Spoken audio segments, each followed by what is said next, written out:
আজি অফিচৰ বান্ধৱী তৃষ্ণাৰ বিয়া, সেইবুলি আমি গোলাঘাটলৈ বুলি ওলালোঁ। প্ৰথমৰ পৰা ষ্টাৰ্ট কৰিছোঁ ব্লগটো। বৰষুণৰ বতৰ আছিলে, দেওবাৰ আছিলে সেইদিনাখন।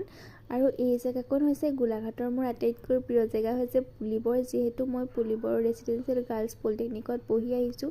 জেগাখন দেখিলে আচলতে আগৰ দিনৰ কথাবোৰলৈ মনত পৰি যায়, সেই পঢ়াৰ দিনবোৰ। আৰু এয়া আমি প্ৰথমতে বাছত আহিলোঁ, তাৰপাছত মেজিকত আহিব লগা হ'ল। আৰু বৰষুণকো নেওচি আমি তাইৰ বিয়া খাবলৈ আহিলোঁ। আৰু এয়া গৈ পেলাই আমি ৰেডি হৈ ল'লোগৈ। এয়া অংকিতা আৰু মই গৈছিলোঁ, আমাক কেনেকুৱা লাগিছে জনাব। আৰু এয়া খানা খাই ল'লোঁ, যিহেতু খোৱাৰো সময় হৈ গৈছিলে আমি যোৱালৈকে। আৰু কেইটামান ৰীল বনাই ল'লোঁ, ৰীলকেইটা নিশ্চয় আপোনালোকে ইনষ্টাগ্ৰামত দেখিছে। আৰু এই ৰাস্তাটো চিনি পাইছেনে? চিনি পাইছে যদি আপোনালোকে কমেণ্ট কৰিবচোন।